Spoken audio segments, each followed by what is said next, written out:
है आपका वॉइस के इस पार्ट 5 में। आप लोग लगातार देख रहे हैं वर्मा सर का निष्णात क्लासेस। इससे पहले हम लोग हिंदी का वीडियो देख रहे थे, हिंदी की कविताएं पढ़ रहे थे। आज हम लोग जानेंगे अपने वॉइस के अगले पार्ट में। आज तक हमने आपको सारे टेंसेस का वॉइस चेंज बता दिया था। उसका एक क्विक रिकैप है कि सब्जेक्ट को ऑब्जेक्ट में बदलिए, ऑब्जेक्ट को सब्जेक्ट में बदलिए। दूसरा है वर्ब जिस रूप में रहता है बी का वही रूप लगाइए। तीसरा आपका है कि वर्ब को भी3 में बदलिए और निश्चिंत हो जाइए। चौथा बाय लगाइए। या पांचवा है कि अगर आपका सेंटेंस फुल स्टॉप वाला है यानी नॉर्मल सेंटेंस है तो फुल स्टॉप लगाइए, क्वेश्चन मार्क है तो क्वेश्चन मार्क लगाइए। ये जो पार्ट 5 हमने बचा कर रखा था इसमें हम आपको बताने जा रहे हैं ओपन इंट्रोगेटिव के बारे में। ओपन इंटेरोगेटिव सेंटेंस के बारे में हम आपको बताने जा रहे हैं कि ओपन इंटेरोगेटिव सेंटेंस का वॉइस चेंज कैसे होता है। कुछ कारण है जो हम आपको पेपर पर बता रहे हैं, बोर्ड पर बताने में थोड़ी असमर्थता है। आइएगा घर पे तो पता चल जाएगा क्या असमर्थता है। खैर अभी जो भी है जानिए, ये भी आपके लिए अच्छा ही है कि ओपन इंट्रोगेटिव सेंटेंस में वैसा इंट्रोगेटिव सेंटेंस आता है जिसमें कि व्हाट लगा हो, व्हेन लगा हो, वेयर लगा हो, व्हाई, हाउ, हु। ये ओपन इंट्रोगेटिव सेंटेंस कहलाते हैं। यानी इन सब प्रोनाउन से शुरू होने वाले, स्टार्ट होने वाले जितने भी इंटेरोगेटिव सेंटेंस हैं इनको ओपन इंट्रोगेटिव सेंटेंस कहते हैं। जो सबसे ज्यादा टिपिकल है वह यह हु है। हु का ही एक बड़ा भाई हुम भी है। दोनों में अपना एक रिलेशन है। हुम और हु में एक अपना रिलेशन है। यह क्या कहता है, अगर आप हु की हिंदी देखने जाइए तो इसका मतलब होता है कौन, जब प्रश्नवाचक रहे, और जब यह आंसर में रहे तो जॉन। कौन, जॉन। भाई who are you, who are you. तो इसका आप हिंदी जानते हैं, बचपन से आपको बताया गया है। तुम कौन हो। और हु, यू आर, तो जो तुम हो। देखिए ये प्रश्नवाचक यहां आकर फुल स्टॉप में बदल गया। सहायक क्रिया आगे तो वाक्य हमारा नॉर्मल सेंटेंस में है। सहायक क्रिया सब्जेक्ट से पहले तो हमारा इंट्रोगेटिव सेंटेंस कहलाता है।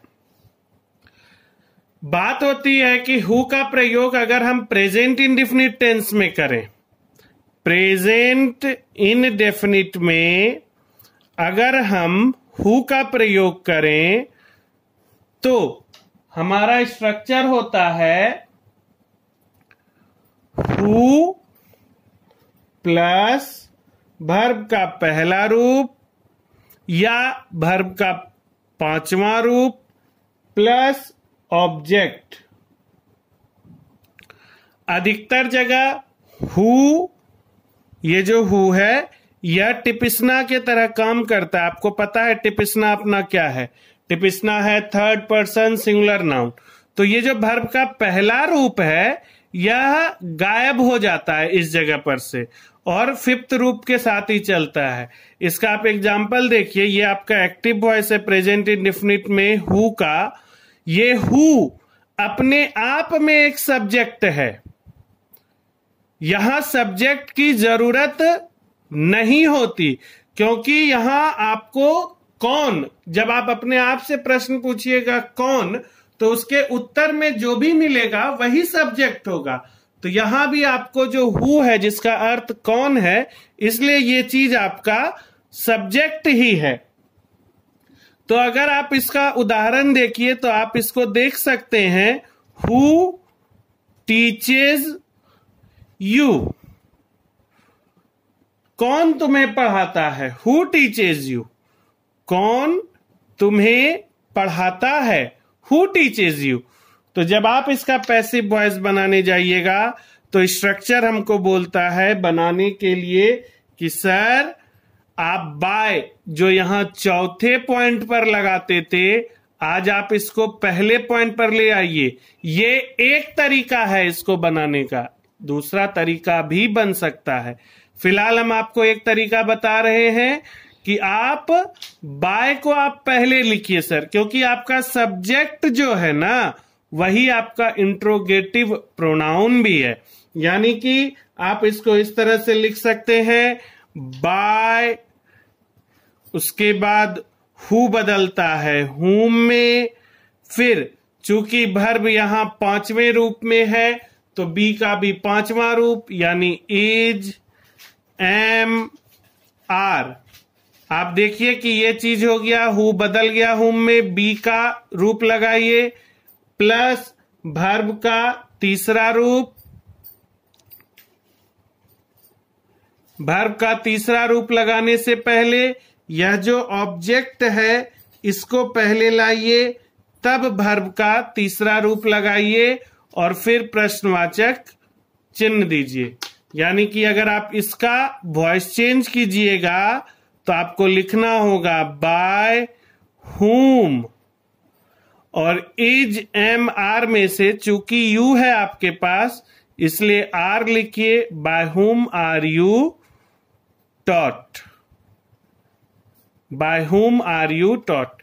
इसका दूसरा तरीका जो होता है वह यह है कि आप इस बाय को टॉट के बाद भी लगा सकते हैं।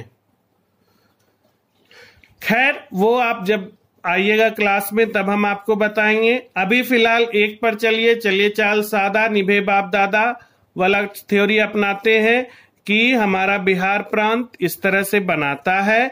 Bye whom are you taught जानने के लिए हम जान सकते हैं कि इस प्रीपोजिशन को हम सबसे लास्ट में लगाएंगे। इसका दूसरा तरीका हम लोग इस तरह से भी बना सकते हैं कि हु आर यू टॉट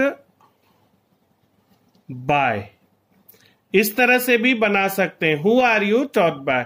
लेकिन अच्छा अपने आप में bye whom are you taught लिखा हुआ होता है। एफटी वुड जो करेंट इंग्लिश यूसेज के राइटर हैं, इनके पेज नंबर 292 में लिखा हुआ है कि bye whom are you taught लिखकर बनाना ज्यादा अच्छा है instead of who are you taught by के बाद। अगर आप प्रेजेंट इम्परफेक्ट की बात कीजिए, प्रेजेंट इम्परफेक्ट की, तो इसका एक्टिव वॉइस हु के साथ होता है, इसका एक्टिव वॉइस हु के साथ होता है, who plus is, am, are plus verb का चौथा रूप प्लस ऑब्जेक्ट प्लस प्रश्नवाचक चिन्ह। यानी कि who is knocking the door, यानी कि दरवाजा कौन खटखटा रहा है। अगर इस चीज को देखिए तो दरवाजा कौन खटखटा रहा है, तो हम इसका पैसिव वॉइस जब बनाते हैं तो इसका पैसिव वॉइस बनता है by plus whom plus is, am, are plus object plus being plus V3 plus प्रश्नवाचक चिन्ह। तो जब इसका आप वॉइस चेंज कीजिएगा इस सेंटेंस का, तो आपको लिखना होगा by whom is the door being knocked. ठीक है, आप समझ गए होइएगा। इस पर आधारित आप अपना प्रैक्टिस सेट बना सकते हैं। इसको जब आप अगला सेंटेंस हम लोग देखें, चाहिए तो हम इसको थोड़ा देर वेट कर लेते हैं, आप लोग इसे उतार लीजिए। इसका अगला सेंटेंस जब आप और हम देखते हैं, एक साधारण टीचर आपको पढ़ा रहा है साहब, इसलिए उसके पास लिमिटेड साधन है। ना तो हमारे पास कंप्यूटराइज्ड मेरा ब्लैक बोर्ड है, ना अभी हमारे लगाने की क्षमता भी नहीं है। जब आप प्रेजेंट परफेक्ट की ओर बढ़ते हैं, लेकिन हम आपको इतना जरूर बता दें कि ये बेसिक चीज अगर आपके पास क्लियर रहेगा तो आप किसी भी ऑनलाइन क्लास को परचेज कीजिए या उसको बेच दीजिए, वहां भी आपको प्रेजेंट परफेक्ट टेंस को इसी तरह से बताया जाएगा कि यदि आपका प्रेजेंट परफेक्ट टेंस का active voice who plus has plus V3 plus object plus प्रश्नवाचक रहे, तो आप क्या कीजिए। यानी कि अगर आपके पास हु हैज बिटन यू, किसने तुम्हें पीटा है, अगर यह चीज रहे तो आप इसका पैसिव वॉइस बनाइएगा by plus whom plus has या हैव।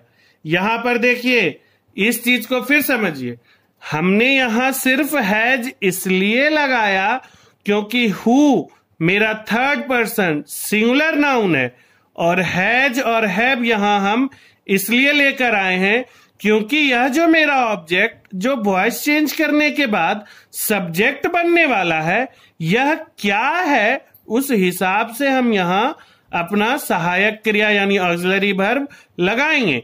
तो आज मेरे पास यू है जो मेरी सहायक क्रिया थर्ड पर्सन सिंगुलर नाउन से अलग है। तो जब आप इसको देखिएगा तो आप इसको देख सकते हैं कि बाय हुम हैज या हैव प्लस ऑब्जेक्ट जो कि अब सब्जेक्ट बन चुका है plus been plus V3 plus प्रश्नवाचक चिन्ह। यानी कि आप इसका जब वॉइस चेंज कीजिएगा तो आप लिखिएगा by whom have you been बिटन प्रश्नवाचक चिन्ह। ये आपका एक्टिव वॉइस था और यह आपका पैसिव वॉइस बना।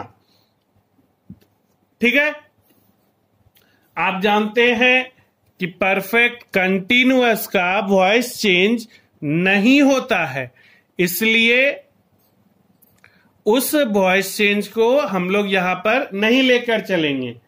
अगला हमारा जो टेंस है जिसमें हु का प्रयोग होता है वो टेंस है हमारा,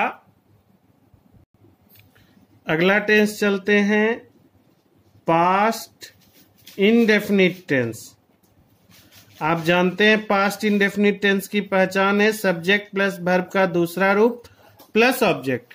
तो इसका जो एक्टिव वॉइस है वह है हु प्लस वर्ब का दूसरा रूप प्लस ऑब्जेक्ट प्लस प्रश्नवाचक चिन्ह। यानी कि अगर हम ऐसा लिखें हु ब्रोक दिस विंडो, यानी कि किसने इस खिड़की को तोड़ा, ये एक्टिव वॉइस है। तो पैसिव वॉइस बनाने का रूल आपका वॉइस का बेसिक रूल कहता है कि सर इतना देर से आप कर रहे हैं पिछले 14 मिनट से, तो आप देखिए sir by plus whom plus was या were plus object plus V3 plus प्रश्नवाचक चिन्ह लेकर चलिए। यानी कि by whom was this window broken? By whom was this window broken? अगर आप पास्ट इम्परफेक्ट लेकर चलते हैं, अगर आप पास्ट इम्परफेक्ट लेकर चलते हैं तो एक्टिव वॉइस है आपका हु प्लस वाज या were plus V4 plus object plus प्रश्नवाचक चिन्ह। तो इसका आप उदाहरण ले सकते हैं, who was reading my book. Who was reading my book इसका एक्टिव वॉइस है। तो पैसिव वॉइस जब आप बनाइएगा तो फिर वही चलेगा, by whom, by plus whom plus was या where plus object plus being plus V3 plus प्रश्नवाचक चिन्ह। तो यानी कि by whom was my book being, यहां रीड इसको नहीं पढ़ेंगे, इसको पढ़ेंगे रेड। क्यों रेड पढ़ेंगे? क्योंकि यहां हमारा यह रीड अपने तीसरे फॉर्म में है। कोई दिक्कत? अगला है पास्ट परफेक्ट। पास्ट परफेक्ट इसका एक्टिव वॉइस होता है who plus had plus V3 plus object plus question mark. तो इसका जब आप एग्जाम्पल लीजिएगा तो आप लिख सकते हैं हु हैड डन इट, किसने इसे किया। तो इसका जब आप पैसिव वॉइस बनाइएगा तो इसका स्ट्रक्चर होता है by plus whom plus had plus object plus been plus V3 plus question mark. यानी कि इसका पैसिव वॉइस जो होगा वह होगा by whom had it been done, प्रश्नवाचक चिन्ह। ठीक है, अब हम लोग प्रेजेंट टेंस और पास्ट टेंस का देख चुके हैं कि हु के साथ कैसा हमारा वॉइस चेंज होता है। आपको पता है कि present perfect continuous, past perfect continuous, future perfect continuous और फ्यूचर इम्परफेक्ट का वॉइस चेंज नहीं करते हैं। क्यों नहीं करते हैं? क्योंकि ऐसा करने में वह दिखने में अच्छा नहीं लगता है, इसलिए बोला गया है कि इन सब टेंसेस का वॉइस चेंज नहीं करेंगे। और ऐसा कहा है हमारे माइकल स्वॉन और कैथरीन वॉल्टर ने, जिनकी बुक है हाउ इंग्लिश वर्क्स, और उनके पेज नंबर 176 में यह चीज लिखा हुआ है। लाइन लिखी हुई है कि future progressive passive and perfect progressive passive has been being, जो लिखा होता है, आर अनयूजुअल। अनयूजुअल वर्ड का यूज किया गया है। यह नहीं बोला गया है कि गलत है, यह बोला गया है कि यह अनयूजुअल है। इसलिए दोस्तों, आप चाहिए अगर कोई आपके पीछे पड़ जाए तो आप उसका चेंज कर सकते हैं। जहां तक बात रहती है फ्यूचर इनडेफिनिट की, अगर आप फ्यूचर इनडेफिनिट को लेकर चलिए तो आपका एक्टिव वॉइस होगा who plus will plus verb का पहला रूप प्लस ऑब्जेक्ट प्लस प्रश्नवाचक चिन्ह, यानी कि हु विल डू दिस, ये प्रश्नवाचक है एक्टिव वॉइस। तो जब आप इसका पैसिव बनाइएगा तो आपको पैसिव वॉइस बनाने बोलेंगे तो ऐसा बनाना होगा bye plus whom plus will या शैल प्लस ऑब्जेक्ट प्लस वर्ब का तीसरा रूप वर्ब का तीसरा रूप से पहले बी लगेगा, तब वर्ब का तीसरा रूप, तब प्रश्नवाचक चिन्ह होगा। यानी कि इसका जब आप पैसिव वॉइस बनाइएगा तो आपको होगा by whom will this be done. अब आप समझदार हैं, आप फ्यूचर परफेक्ट का, चूंकि फ्यूचर इम्परफेक्ट और फ्यूचर परफेक्ट कंटिन्यूअस का वॉइस चेंज नहीं होता है, इसलिए आप उसे खुद से भी बना सकते हैं। ये थी हु की कहानी।